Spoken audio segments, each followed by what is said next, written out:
മയക്കുമരുന്ന് കേരളത്തിലെ ക്യാമ്പസുകളിൽ ഈവൻ സ്കൂളുകളിൽ പോലും എത്തിയിട്ട് കുറേ കാലമായി. ഇപ്പോൾ വിദ്യാർത്ഥി സംഘടനകൾ, മരണങ്ങൾ, പെൺകുട്ടികൾ പോലും മയക്കുമരുന്നിന് അടിമകളാകുന്നു.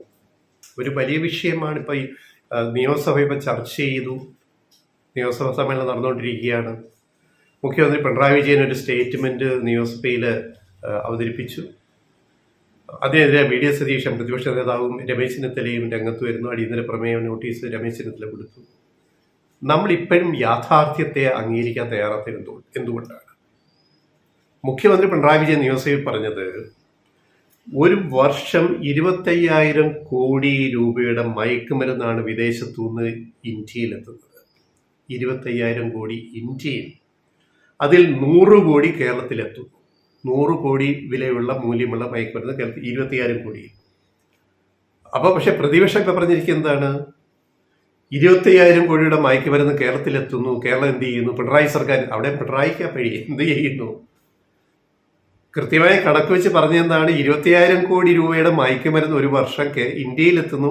അതിൽ 100 കോടിയുടെ കേരളത്തിലെത്തുന്നു. ഇതാണ് പിണറായി വിജയൻ മുഖ്യമന്ത്രി നിയമസഭയിൽ പറഞ്ഞ കാര്യം. പക്ഷെ കഥ എങ്ങനെ മാറി?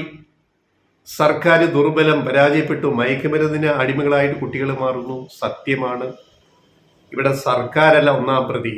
മയക്കുമരുന്നിന് നമ്മുടെ വീട്ടിലെ കുട്ടികൾ 10ാം ക്ലാസ്സിലും +2-നും ഒക്കെ പഠിക്കുന്ന കുട്ടികൾ മയക്കുമരുന്നിന് അടിമകളാകുന്നെങ്കിൽ ആദ്യ ഉത്തരവാദിത്വം രക്ഷകർത്താക്കൾക്കാണ്.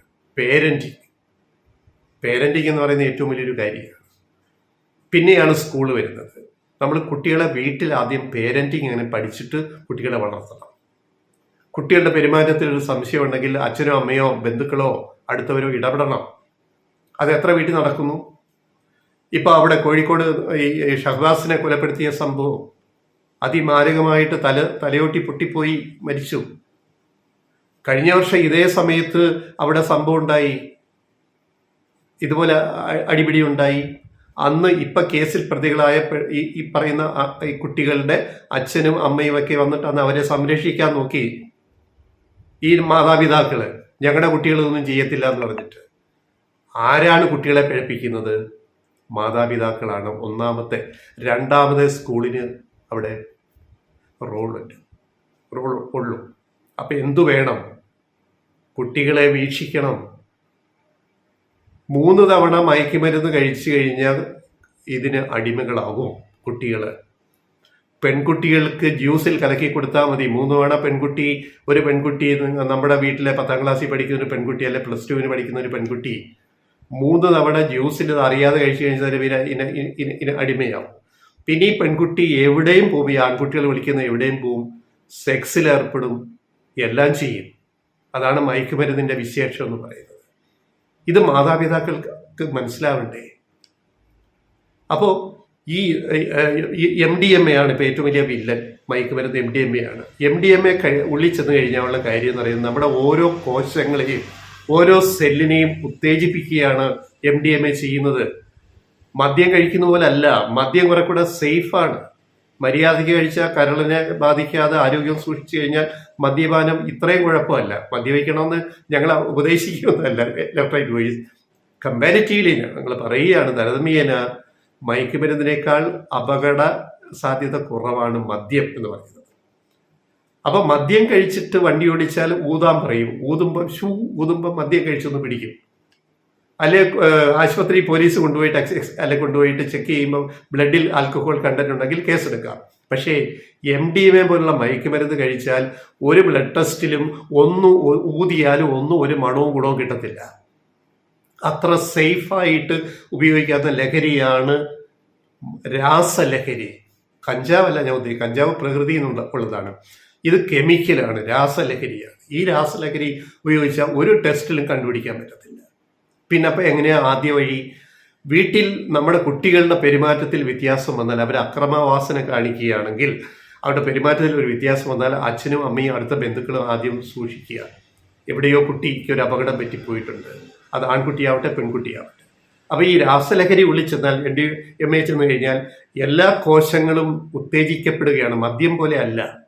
ഇതൊക്കെ ശാസ്ത്രീയമായിട്ട് നമ്മൾ പേരൻറ്റിങ് എന്ന് പറയുന്ന വാക്കിൽ കൂടെ നമ്മളത് മനസ്സിലാക്കണം. ഇതൊക്കെ മനസ്സിലാക്കിയിട്ട് നമ്മൾ ഈ വിഷയത്തെ നേരിടണം. അല്ലാതെ പിണറായി വിജയൻ സർക്കാർ ഉടനെ വന്നിട്ട് ഇത് നേരിട്ടേ പറ്റുള്ളൂ, സർക്കാരിന്റെ പരാജയം എന്ന് പറഞ്ഞിട്ട് ഇതിനെ ലഘൂകരിക്കാൻ പ്രതിപക്ഷം നിയമസഭയിൽ ശ്രമിച്ചു. ഈ പ്രതിപക്ഷം വലിയൊരു ദുരന്തമാണ്.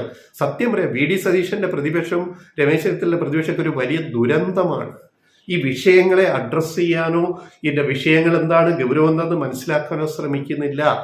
ഓരോ സ്കൂളുകളിലും മയക്കുമരുന്ന് എത്തുന്ന വഴികൾ ഇങ്ങനെയാണ്. അത് പിടിക്കാൻ തന്നെ സർക്കാർ സംവിധാനങ്ങൾക്ക് ഒത്തിരി പരിമിതിയുണ്ട്. എല്ലാ സ്കൂളിലും പോയി റെയ്ഡ് നടത്താൻ പറ്റുമോ? എല്ലാ വീട്ടിലും പോയി റെയ്ഡ് നടത്താൻ പറ്റുമോ? റെയ്ഡ് നടത്തിയാൽ പിന്നെ അതാവും അടുത്ത വാർത്ത. വീടുകളിൽ സ്വതന്ത്രമായിട്ട് ജീവിക്കാൻ പറ്റുന്നില്ല, പോലീസ് വന്ന് എക്സൈസ് വന്ന് റെയ്ഡ് നടത്തി എന്നാവും അടുത്ത വാർത്ത. സ്കൂളിൽ കയറി, അവിടെ സ്വകാര്യ സ്കൂളിൽ കയറി അല്ലെ അവിടെ റെയ്ഡ് നടത്തി, വിദ്യാഭ്യാസ അന്തരീക്ഷം കലുഷിതമായി, സർക്കാരിന്റെ ഇടപെടൽ എന്നും പറഞ്ഞ് അടുത്ത കഥയുണ്ടാക്കും. ആദ്യം വേണ്ടത് സ്വന്തം വീട്ടിലെ മാതാപിതാക്കൾ കുട്ടികളെ സൂക്ഷിക്കുക. ടീനേജ് പ്രായത്തിൽ, അത് പെൺകുട്ടിയാവട്ടെ ആൺകുട്ടിയാവട്ടെ, സൂക്ഷിക്കുക. കേരളം മാത്രമല്ല, ഇപ്പൊ ഇന്ത്യയിൽ 25,000 കോടിയുടെ ഒരു വർഷം വരുന്നു എന്ന് പറഞ്ഞില്ല, കേരളത്തിൽ 100 കോടി. ഈ നാട്ടിലെ ഓരോ സ്കൂളിലും ഈ മയക്കുമരുന്ന് എത്തുന്നുണ്ട്. അതിനുള്ള നെറ്റ്വർക്ക് ഉണ്ട്. ആദ്യം ഒരു 3 തവണ ഫ്രീ ആയിട്ട് കൊടുക്കും. ഫ്രീ ആയിട്ട് കൊടുത്തു കഴിഞ്ഞാൽ പിന്നെ 3 തവണ ഇത് അടിച്ചു കഴിയുമ്പോൾ ആൺകുട്ടിയായാലും പെൺകുട്ടിയായാലും ഇതിനടിമയാവും. പെൺകുട്ടിക്ക് ജ്യൂസിൽ കലക്കി ആൺകുട്ടികളെ തന്നെ കൊടുക്കും. അങ്ങനെയാണ് ഇവരുടെ നെറ്റ്വർക്ക്. പിന്നെ 4ാം തവണ കാശ് വയ്ക്കും. അപ്പൊ കാശ് കൊടുക്കണം. വരുമാനം ഇല്ലല്ലോ, പഠിക്കുന്ന കുട്ടികൾക്ക് ഇവിടുന്ന വരുമാനം. പിന്നെ വീട്ടിൽ നിന്ന് കാശ് ചോദിക്കും. ഇത് ഇല്ലാതെ പറ്റത്തില്ല. 3 തവണ മയക്കുമരുന്ന് MDMA കഴിച്ചു കഴിഞ്ഞാൽ പിന്നെ അഡിക്റ്റ് ആയി പോകും. അതുപോലുള്ള മറ്റു മയക്കുമരുന്നായാലും 4ാം തവണ ഇത് കിട്ടാൻ വേണ്ടി കാശ് ചോദിക്കും. വീട്ടിൽ നിന്ന് കാശ് കൊടുത്തില്ലെങ്കിൽ വീട്ടിൽ നിന്ന് കാശ് അടിച്ചോണ്ട് വന്ന് നോക്കും, പേഴ്സ് മോഷ്ടിക്കും. പിന്നെ ഒരു ഘട്ടം വയലന്റ് ആവും കുട്ടികൾ. അതാണിപ്പോൾ നമ്മൾ കണ്ടുകൊണ്ടിരിക്കുന്നത്. ഇത് പിണറായി വിജയന്റെ തലയിൽ കെട്ടി വെക്കാൻ നോക്കണ്ട. LDF സർക്കാരിന് ഇതൊരു പ്രശ്നമാണ്, ഒരു സാമൂഹ്യ പ്രശ്നമാണിത്. അത് നമ്മുടെ വീട്ടിലെ പേരന്റിങ്, മാതാപിതാക്കൾ കുട്ടികളെ ശ്രദ്ധിച്ച് തന്നെ ആദ്യ പാഠം അവിടുന്ന് തുടങ്ങിയെങ്കിൽ മാത്രമേ ഇത് നമുക്ക് ഇല്ലാതാക്കാൻ പറ്റുള്ളൂ. ഇതൊരു വലിയ വിപത്താണ്. മദ്യപാനത്തെക്കാൾ വലിയ വിപത്താണ് രാസലഹരി, മയക്കുമരുന്ന് എന്നുള്ളത് നമ്മുടെ രക്ഷിതാക്കളും തിരിച്ചറിയുക. ആദ്യം വേണ്ടത് അതാണ്.